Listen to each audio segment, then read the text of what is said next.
Hello traders, this is Blake Morrow with Forex Analytics, and you're listening to the week ahead video for January 21st, 2024. And boy, did stocks rally, and they closed at all-time highs following expiration. A lot of people thought that the markets were going to reverse following the volatility expiration, and we rallied just to new all-time highs. Lack of liquidity, market was just getting squeezed. And I'll be the first one to admit, I thought we would stop ahead of this resistance. I thought we were going to be in a big range, and that hasn't really changed. Like I mentioned, actually, I believe a week or two ago, I can't remember if it was last week, I said there's a chance that we could rally to new highs, but I'm going to be looking for something specific here in a minute, and I'm going to take you into that. So make sure you don't go anywhere. We're going to get started with the analysis, but there is a lot of volatility. So because there's a lot of volatility, the best way you can take advantage of it is be part of the Forex Analytics community. Check it out. It's $1 for 10 days. Download the mobile app. Be involved in the community so you can check around what we're trading and what we're doing, and having conversations with myself and the rest of the team throughout the course of the week. Also, check out the Trader Funding Program. If you haven't checked out the Trader Funding Program, you want to take advantage of volatility and not put your own money at risk, or maybe you just don't have access to a $100,000 account or maybe $1 million account. If you want to learn how to access larger amounts of capital and not put your own money at risk, check out the Trader Funding Program, because with that, you are also included for a period of time in the Forex Analytics community, because we want you in there. If you're trading our capital, we want to make sure you're around and you have plenty of trade ideas. So check out the Trader Funding Program. All right, let's get into the markets without further ado. And by the way, if you think these videos are helpful, make sure you give us a like, subscribe down below, hit the bell icon so you don't miss any of these week ahead videos. Or if you just don't want to wait till it comes out in our free newsletter on Sundays and you want to get it a little early, well, hit the bell icon in YouTube, and this way you'll get notified via your mobile device, on your mobile phone or whatever, when our videos are released. All right, like I said, we're going to talk about this last week, and let me put my glasses on really quick. We're going to talk about this last week and everything that's happened. And as I was mentioning a little bit earlier, you can see the S&P rallied to new all-time highs, and we actually closed at new all-time highs. Now, going into this next week, there's a lot of things happening. First of all, there's central banks meeting, and I'm asking about the BOJ, since the BOJ is right at the beginning of the week. Can the Bank of Japan throw cold water on this rally? And the answer to that question is yes, although most people don't expect it. But we're going to talk about the BOJ here in a little bit. But we also have the ECB, Bank of Canada, Norges Central Bank, South Africa, or SARB, South African Central Bank as well. And we have a ton of earnings. If you guys don't know who's reporting this week, we have United Airlines, Johnson & Johnson, Netflix, Texas Instruments, GE, 3M, Tesla, IBM, Visa, Intel, Caterpillar, American Express, and just a ton of stocks. We are really starting to get into the heart of earnings season. And I want to show you guys the semiconductor index, because this is an index that has been leading the charge. My good friend Jim Welsh of Macro Tides, he was mentioning it on Friday, how the semiconductor index is just up where it's leaving so many other markets behind. But you got to watch the semiconductor index, because you're going to have a lot of semiconductor stocks this week reporting earnings, like I just said, Intel, Texas Instruments, IBM. There's a lot of semiconductor stocks that are going to be releasing earnings, so that's going to be pretty important. But we have, like I said, a lot happening throughout the course of the week. I'm going to pull myself off of the video right now, and we're going to go into everything that's happening. You can follow along on your calendars here, and make sure you check out live Squawk feed when you're on, Forex Analytics, and all of our analysis that's here as well. So let's jump into some of these charts. Let's jump into the live charts that we use each and every week here on the week ahead video. So on Sunday night, before we even really get started for the week, the PBOC is going to potentially make an adjustment on their 1 and 5 year loan rate. Now, remember their loans last week, they ended up not cutting rates as they were as people were expecting the I'm trying to think of the name, the term right off the top of my head. It is Saturday morning. You guys have to excuse me. It's Saturday morning as I'm filming this, and I'm in weekend mode, as I always am during the weekend video. But remember the midterm loan rate, they were going to adjust or maybe possibly cut. They didn't do that. The Aussie got hit this last week as a result. I think that's one of a few different things. Anyway, what else we have to look forward to is, on Sunday, or basically Sunday night, Monday morning, if you're in China, is the PBOC, and be watching that. Now, is it going to have a huge impact on currencies? Maybe, maybe not. But what I think is going to happen, it's going to set the tone for the market on the Sunday open, and that's the one thing that we should probably be looking at going into Sunday night. So yeah, we'll be focusing a little bit on the Aussie as we come into the markets. Now, Monday, there isn't really anything as far as that's newsworthy throughout the course of the day. That's a really big highlight. But Monday night, we are going to have the Bank of Japan. Now, I want to stop for a moment and talk about the US dollar, Japanese yen, and where we're at, and what this actually means for us. Okay, so the BOJ, they're not expected to change. They're not expected to make any shifts for their interest rate decision. However, what we will be watching is the press conference. The press conference, it's going to be in focus. Now, remember, that happens around, because they don't put in a set time. It's around noon, Japan time or Tokyo time, right? So depending on where you're at, it's usually around, I don't know, I think 11 or 12 o'clock at night, East Coast time, something like 11 o'clock at night. I know what time it is here in where I live, but just think about Tokyo time around noon, give or take. Sometimes if it goes a little bit later and we still haven't heard anything from the BOJ, then there's speculation that they might be doing something out of the ordinary, what would be unexpected. But anyway, we're going to pay attention to the press conference and see if they give us any clues into what they want to do with monetary policy. And there is speculation that as we move into this year, that they could eventually start tinkering around with monetary policy ever so slightly. And that is the one thing, in my opinion, that could put a bit of a damper on the equity markets, just because it is really the last central bank that is really has to normalize policy at this point. Now, if you look at the dollar yen technically, okay, and you realize that we were in and let me just go ahead and reset this chart. You can realize we were in this channel.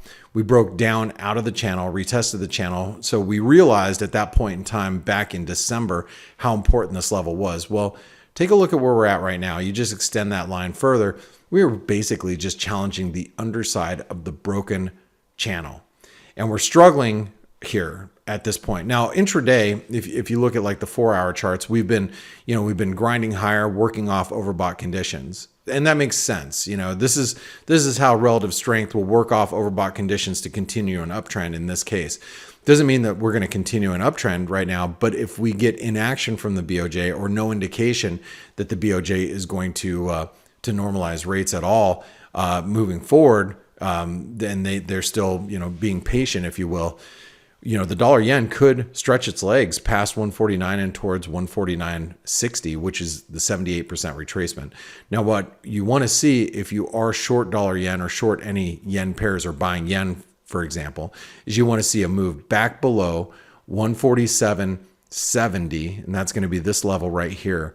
That will open up some downside. So, from here, you've got some downside that's going to open up below 147.70, and then also if there's no action from the BOJ, we could make a move towards 149.60. I think at this point in time, we should probably also take a look at the Nikkei. Because if you haven't looked at the Nikkei, and let me just put it up on. I'll just pull it up really quick here. If you haven't seen the Nikkei has exploded, and we are nearing the 161% extension of that last consolidation. And the reason why that's important is because we are at the golden fib. It would not surprise me. It would not surprise me to see a reversal at these levels based on where we're at technically. Especially, you can see how we surged to new highs and relative strength did not. And, you know, it's interesting how, and I was having this conversation with Jim Welsh from Macrotides on Friday. It's amazing when you see these technical levels and then it just happens to coincide with a key event in the market. Well, you know, when you're talking about the yen, if you're talking about the Nikkei, you're thinking about what is happening on Monday night. We have the BOJ, and the BOJ has all the ability in the world to turn the Nikkei lower from this key level of resistance if they start talking about adjusting monetary policy. And they're only going to adjust it in one direction only, and that's going to be tighter. So if something like that happens, that would be a key event happening at a critical technical level in the markets. And remember, the market's very, very long. You know, the Nikkei at this point, it's been you know, the Buffett trade, if you will. Let me just go ahead and do this. Well, because, you know, just taking a look at the Nikkei, while you're above this level, remember there's a little false breakdown. Then we have a bull flag. If you guys have, if you don't listen to our daily shows, you may not be aware of this, but we're following like a flag pattern. As the flag pattern, you know, was breaking out, then, you know, that suggests that we've got, you know, further to go. Can we complete? Sure we can. But just keep in mind that we are at a critical key Fibonacci level going into the Bank of Japan on Monday night, Tuesday morning in Japan. All right, speaking of Tuesday morning, we have the Richmond Manufacturing Index. There's not, by the way, there's not a ton of U.S. data this week, although at the end of the week, we're going to have PCE. PCE is obviously going to be watched. I'll talk about that here in a few minutes.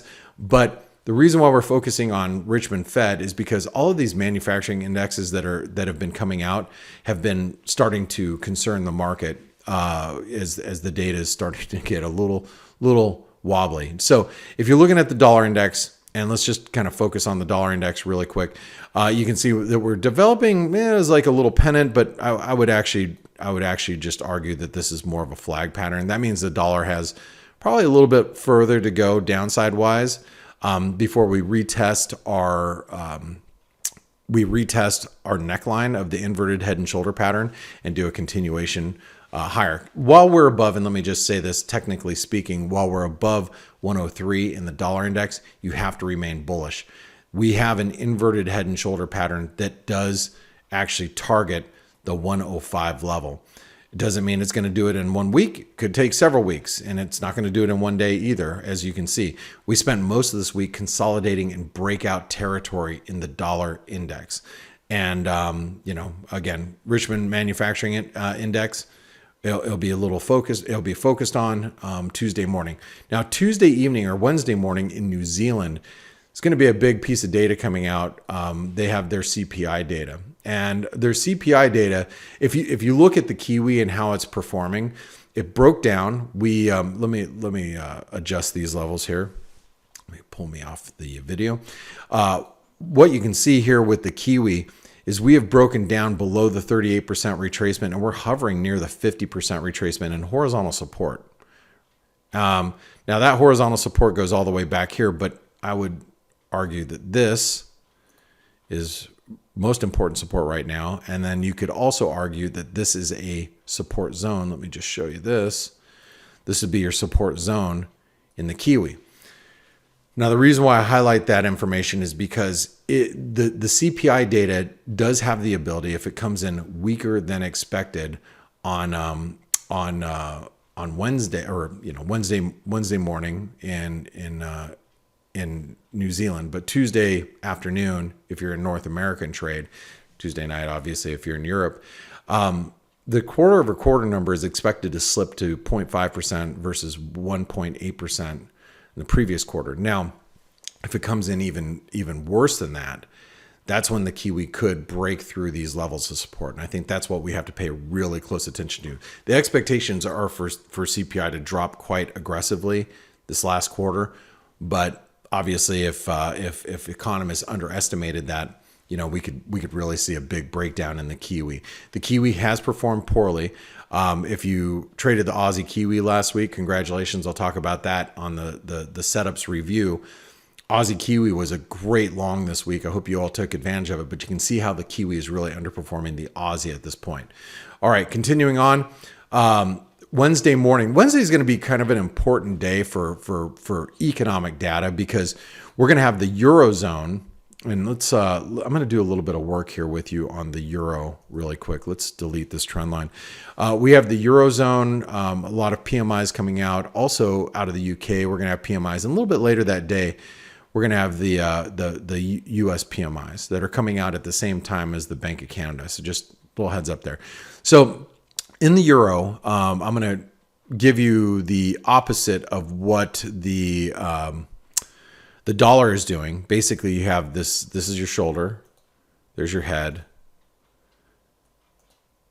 Here's your right shoulder. And then you have, your neckline that comes in roughly. I've been telling everybody it's roughly around 109 because, if it's a complex, head and shoulder, then we're just brushing up against the neckline. So basically, while we're below 109.10, it's bearish. Well, with the PMIs coming out on Wednesday morning, if they continue to disappoint, remember Eurozone PMIs have been very weak. It's been surprisingly weak. Germany's been, and then you got the rest of the Eurozone showing up with PMIs.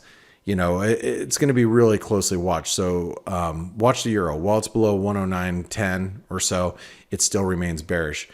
Even despite the weak weakness that we've seen in the US dollar just at the end of the week because stocks were rallying, the Euro still can't get out of its own way. So let's take a look at the pound. Now, the pound has been stuck in a really, really tight trading range. And the range that we've been discussing on the face show. Now, do you know how to get to the daily shows? Like if you just want to get the Forex analytics team, my analysis, and some great interviews from Dale Pinker. He does great interviews with some of the best, market minds. He had Luke Groman on this week, and these are free interviews for you. Take a look at the face show. If you don't know how to get there, you can just click the link down below on the YouTube page. You can also go, and let me just show you real quick on Forex Analytics. Go to where it says webinars.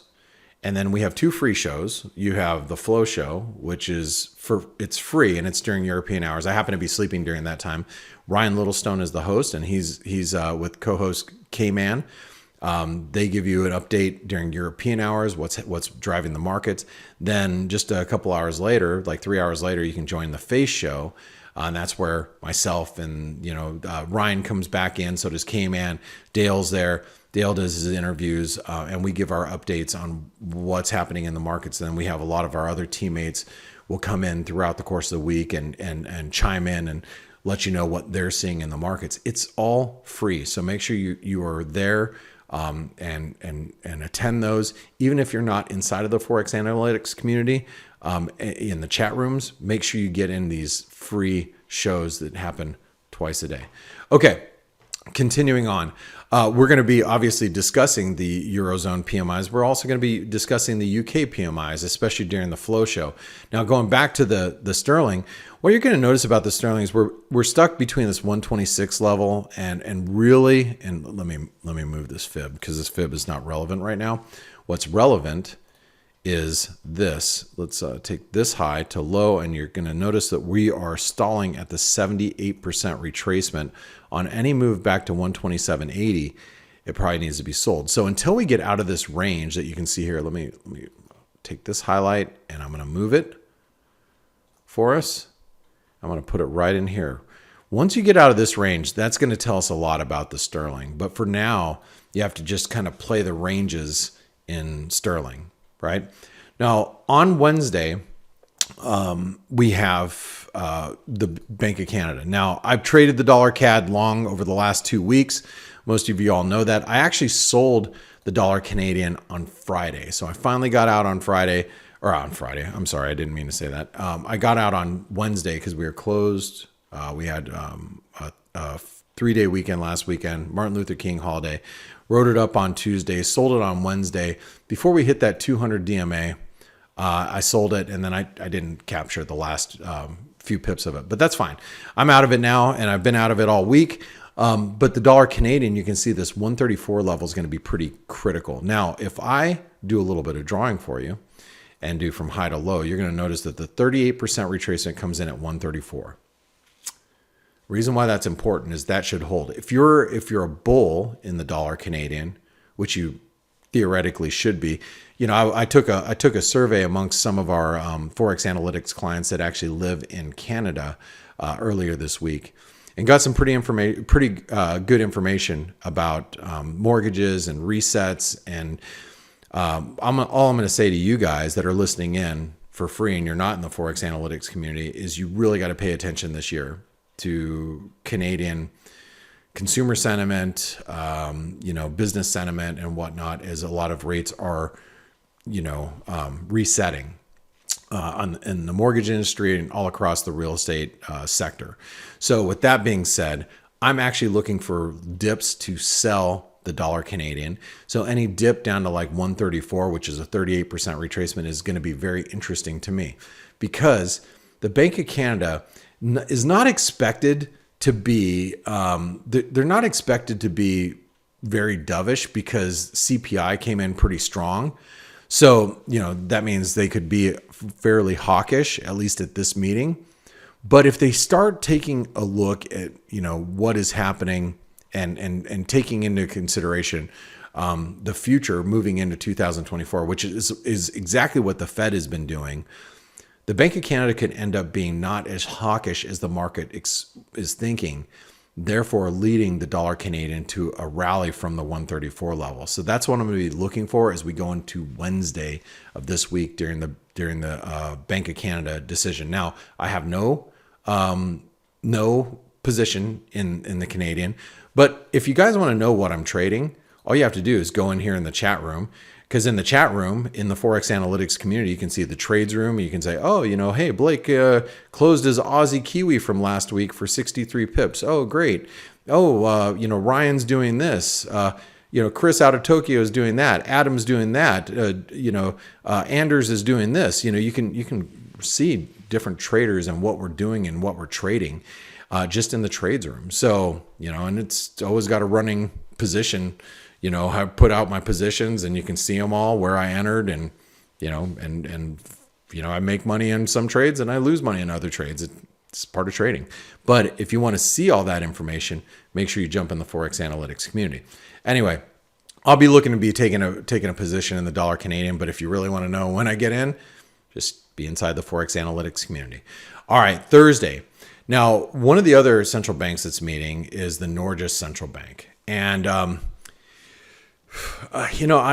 here's the thing about the Norges Central Bank is they have been pretty damn hawkish. And a lot of banks even expect them to maybe even hike. Now, I don't know if that is going to be the case this week, but if they don't and they just leave monetary policy, unchanged, it could spur some, Norwegian krona weakness. Now, this level that you see here, I don't care about it so much right now, even though we're kind of consolidating around it. I think where we need to be looking at this week is right here, because you can see previous support acted as current resistance. This is going to be a really big pivot from the market's point of view. You can also see that the 50 DMA comes in there as well. So if we start clearing the 50 DMA, that means that the 200 DMA is probably just going to get run over. And next thing you know, we're going to be challenging some of these fib levels. Considering how constructive I am in the dollar, how I think the dollar is bullish, you guys saw the inverted head and shoulder pattern, as I pointed out a little bit earlier. that should lead to a continuation higher in the US dollar and Norwegian krone. Now, we have the Norges Central Bank on Thursday. So what else is happening on Thursday? Something I haven't talked a lot about recently is we have the SARB, Central Bank South Africa. Their reserve bank is going to that obviously never happened. I'm going to go pull this off, and I'll just tell you, this is a really tight triangle consolidation in the US dollar and Norwegian krone. Now, I pay attention to this, and I'm not trading it. And I haven't traded the US dollar South African rand. I think I've been saying the rand anyway. I haven't traded the US dollar South African rand literally in a month and a half, maybe 2 months. And one of the reasons is because we're tightly consolidating. But the one thing that always sits in my mind is during periods of risk appetite, when you see stocks rallying, what tends to happen is you tend to have strength in emerging market currencies. We've seen pretty much the exact opposite. As stocks have been strong and S&P is trading at new highs on the all-time highs, why isn't the South African rand trading somewhere down here? I scratch my head and I think about that all the time. And I think anybody who's carrying rand from a carry trade point of view is probably thinking the same thing. What that also means is if stocks end up turning lower, next thing you know is you're going to have the US dollar South African rand trading a lot stronger, or the pair trading stronger, the rand being much weaker. And if you look at the overall trend of the US dollar South African rand, that should not surprise you in the least bit. So with that being said, even though we have a rate decision, I'm not expecting a breakout. I think we need to be paying pretty close attention to the South African rand, and it is going to be a currency that's probably going to appear on some of my best trade setups in the weeks ahead. Just throwing that out there, and it's probably coming your way soon. So if you do trade the US dollar South African rand, probably want to keep that on the radar. All right. We also on Thursday, the biggest central bank of the week, well, maybe BOJ, ECB, not too sure, is obviously we have the ECB. Now, we're not expected to get any change in monetary policy, but the press conference is going to be very key this particular week. Some banks and some of the bank research I've been reading thinks that she should come out fairly hawkish. That would be Christine Lagarde. And that'll be to complement and match other members, ECB members' rhetoric. Now, if you recall the last ECB meeting, everybody was expecting a more hawkish Christine Lagarde, and we got a dovish Christine Lagarde. So that's what really sank the euro last week, from these higher levels. Now, or last week, I meant to say last month. So this month is going to be, this meeting is going to be pretty key. We'll see if she continues that dovish rhetoric. If she does, the euro is going to be under some pressure. Now, notice just while you're looking at this euro chart, do you see where we're perched on? Let's zoom in. Okay, let's continue to zoom in. You notice we're perched on the 200 DMA right here on that red, 200 DMA. That's going to really highlight how important that is. Now, we could theoretically, with the Eurozone PMIs the day before, we could theoretically start attacking those levels. But on a sustained break below the 200 DMA, that's when you have to start looking at 107, 106s with the euro. And this is the week that it could happen based on what happens with the PMIs and what happens with Christine Lagarde. All right. Friday, we're going to have U.S. PMIs. Now, I've already looked at the dollar, but what I really want to take a look at is I want to take a look at the bond market and take a look at the 10 years. Now, in the newsroom, the news and research room, and this is one of the benefits you have with using Forex analytics. You get all these news articles, Bloomberg headlines, Bloomberg articles that people have found interesting. Obviously, we don't provide you with a Bloomberg a subscription, but a lot of times we'll capture the excerpts and whatnot. But this is a really interesting. K-Man had pointed this out, and just to make sure that everybody understands this week, we have some auctions. I think it's 2 7-year and 2-year. Let me double check that.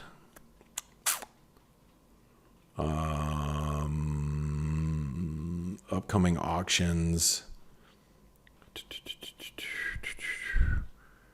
Be this week. We got some auctions that are coming up. A lot of issuance that are coming out. Let me see if I can find that data for you really quick.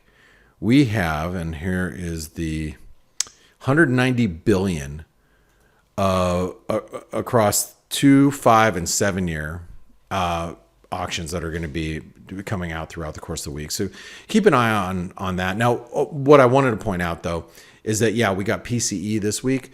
We have a lot of supply coming to market, and look at the bond market. The bond market's been under pressure. We broke below the 200 DMA. Because at this point in time, and let me just do this because I drew this during the face show, because this is a universal chart that I use not only for the week ahead video, but I use it during the face shows. I use it for when I'm doing analysis on throughout the course of the week on the 10-year. Let me just show you here. So if you're reading the analysis throughout the course of the week, I'm using the exact same chart and drawing things. And I drew this out earlier this week that we'd be in this flag pattern, this kind of channel. And we did on Friday, we found support, where we needed to find support. But let me dig in a little bit further with you guys and gals and just say that this is as you can see it right now, it is a flag pattern. And because it's a flag pattern, we're at the flag bottom. So this is fairly critical support for the bond market. And, does it mean that that we're going to turn bullish from here? And that means yields are going to come down. The dollar is going to come under pressure. Theoretically, that could happen if this pattern plays out. But patterns will fail, and patterns can fail, and they will fail. Not all the time, but they can. So what I'd be looking for is a move below 110 in the 10-year.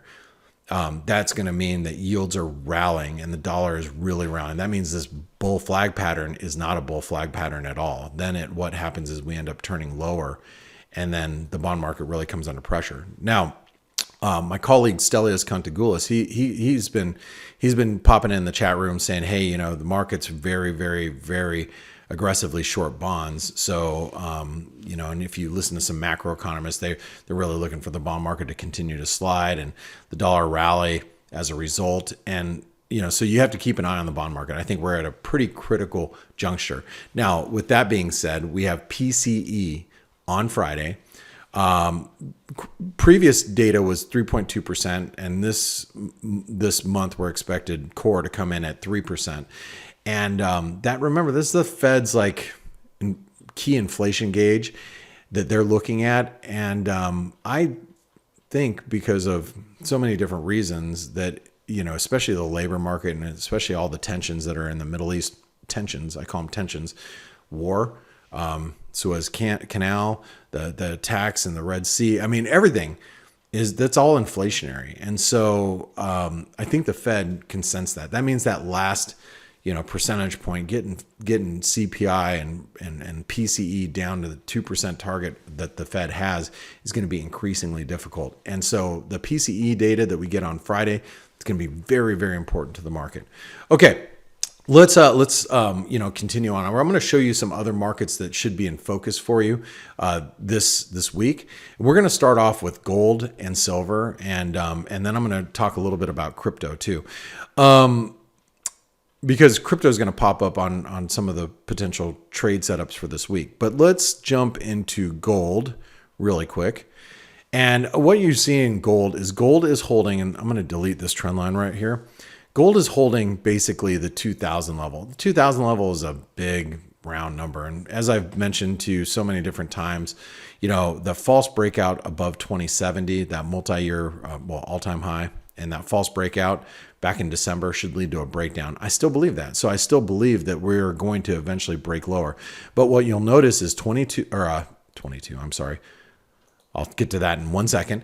2000 on gold is holding, and silver 2250. So while we're above 2250 and while we're above 2000 in gold, 2250 in silver, I'm not bearish per se. I don't look at gold and say I really want to short it. I look at gold and saying, okay, gold's breaking down. I really need to be cognizant of what the dollar is doing now. And that's how I'm viewing gold. Gold, I'm just looking for better levels to be long. And same with silver. But silver, on the other hand, could break down. I know I talked a lot about this last week. False breakout should eventually lead to a breakdown. We're just inching our way lower. And, you know, the triangle support, which is going to be really critical around 2130, that's where things get real if you're long silver, if that starts breaking. But that's neither here nor there right now. 2000, 2250, those are the levels to be watching for precious metals.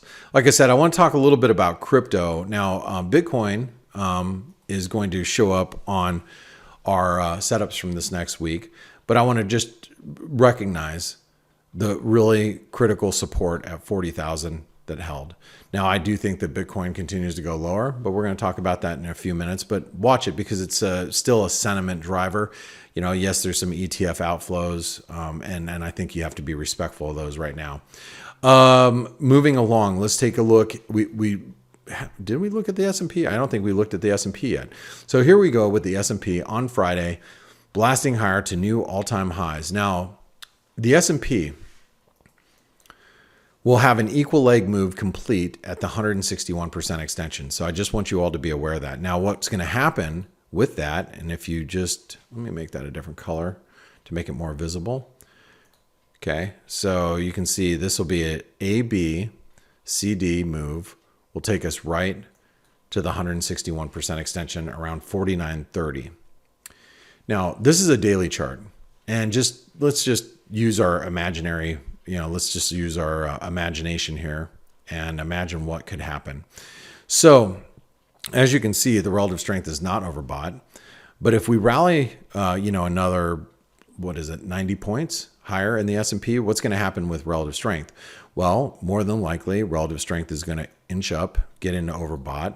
And then, if we turn up here, what will happen is the RSI will turn with it, and we're going to end up having a divergent relative strength move. So that's probably the most important thing that you need to know about the current rally in stocks. We're about ready to complete an equal leg move into a key golden fib level, and relative strength is going to be divergent. So think about that as I continue on. You got the NASDAQ 100 that just broke out. I mean, this is just, you can see, Vixpiration, doesn't matter. NASDAQ just took off above the 161% extension. We're almost into a 261% extension situation. Very, very explosive moves to the upside. The Dow held support and rallied to new all-time highs as well. So look at the Dow. Now, very divergent relative strength there as well. Moving along, I do want to really take this point in time to go into the review of last week's trades. So if you think that this analysis that I've given you this week has been valuable for you going into this next week, make sure you give me a thumbs up. Give our team a thumbs up and tell them all thank you for putting together this video, because it's over the weekend. I'm actually about ready to jump on the golf course here in the next couple hours. But I wanted to make sure I got this video out for you before I go off and enjoy my Saturday. And if you appreciate that, subscribe to the channel, give us a thumbs up, jump down in the comments below. If I missed something that you think is pretty important, jump down in the comments below and let us know. All right, so let's talk about and let's review the best setups from last week. So the first one was the US dollar Swiss franc, and my comments were above 85.85, and we're going to rally, and we rallied quite substantially. Now you can see we're stalled at the 200 the 50 DMA and the dollar Swiss. But if you take into account some of the comments that came out of Swiss National Bank Jordan from this week from Davos, he is very much welcoming weakness, and he wasn't sure why the Swiss franc strengthened so much. But just him acknowledging that at the end of the year, that has put a lot of weakness in the dollar Swiss. But you knew that last week, so congratulations. Hope you guys made some money there. I was trading short Swiss, and I still am short some Swiss. So there you go. The dollar Canadian, that was another setup from last week. We are looking for the close above the 38% retracement, which you can see right here. It's not that one. Let's delete that. Close above the 38% retracement would give us an additional boost above the 200 DMA, and it did. I closed it as we were around the 200 DMA, but we went even further to the 50% retracement. I hopefully you guys made some money with that over the last couple of weeks. I explained how there has been very shallow pullbacks, that it would be, it's just basically a one-way market. Obviously on Friday, you saw some dollar weakness as stocks rallied to all-time highs. But the BOC this week is going to be a completely different story. So time to dust that off. Hopefully you all did well last week in that. One of my best trades of the week was the Aussie Kiwi, and that was from last week. I gave it to you here. I said if you buy, here's the Aussie Kiwi. If you buy it close to 106.70, that'd be great. One thing that I did is I set in some orders, and if you were in the chat room, you saw exactly where I set in my orders. I went to go set in some orders, and I ended up getting long at 107.20 or something like that. And I'm like, that's okay. I'm just going to put in a deeper order to buy some more around the 106.70 because I just want to get long around 107 is what I was looking for personally. And as I told everybody in the Forex analytics community, and then, following all the Australian data, especially that I think it was the jobs data that came out that was weaker than expected, the Aussie turned around and rallied, and we actually hit this descending trend line. I exited the long on Friday and made a pretty nice chunk of money. So hopefully you guys did as well, but it didn't reach quite as far as I was hoping.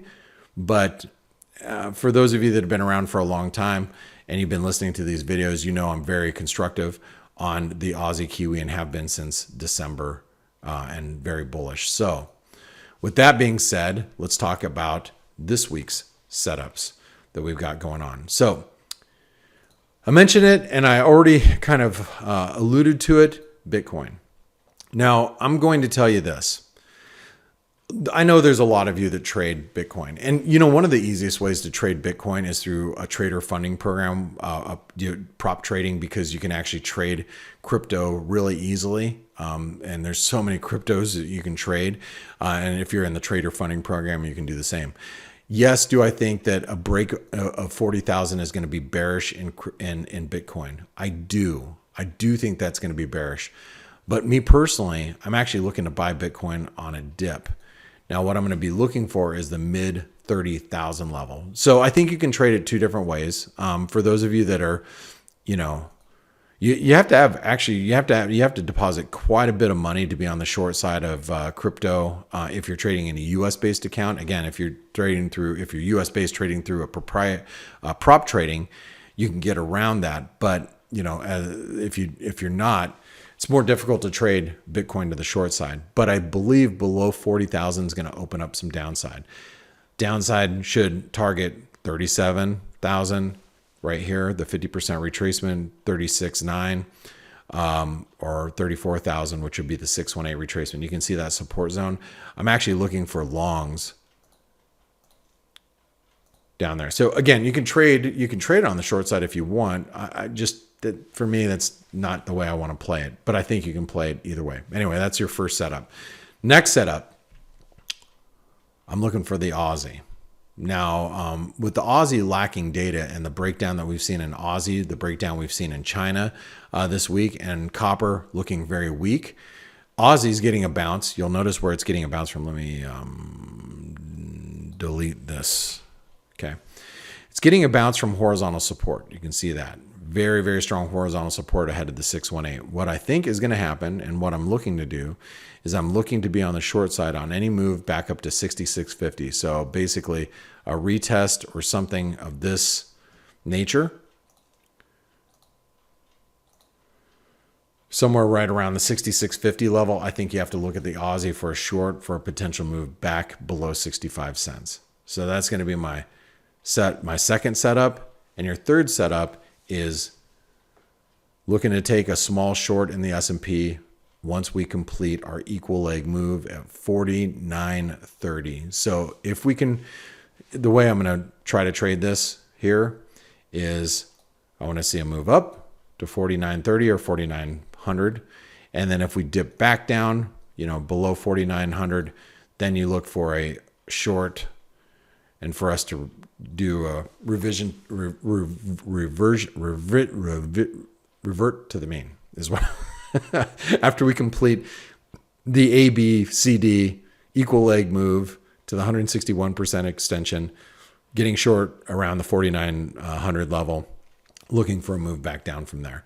So that's going to be the third setup of this week. So hopefully you guys are enjoying these setups and the way that we've structured this show, so you can skip through some of the stuff throughout the course of the week and just we chapter out these videos. Anyway, if you do like them, make sure you give us a thumbs up. And I want to say, you know, enjoy your weekend. Thank you so much for spending your time with me this weekend. I know your time is extremely valuable to you, and you spending it with me is extremely valuable, or extremely not valuable, yes, but it makes me feel good. So thank you for spending your time with me. I'll see you guys on Monday morning on the Face Show. Have a great remainder of your weekend. Hey traders, this is Blake Morrow with Forex Analytics. Thanks for stopping by our YouTube channel. Don't forget to like these videos, share them, and subscribe to our channel so you don't miss any of the content that we provide here for free. Thanks for stopping by. I'll see you in the next video.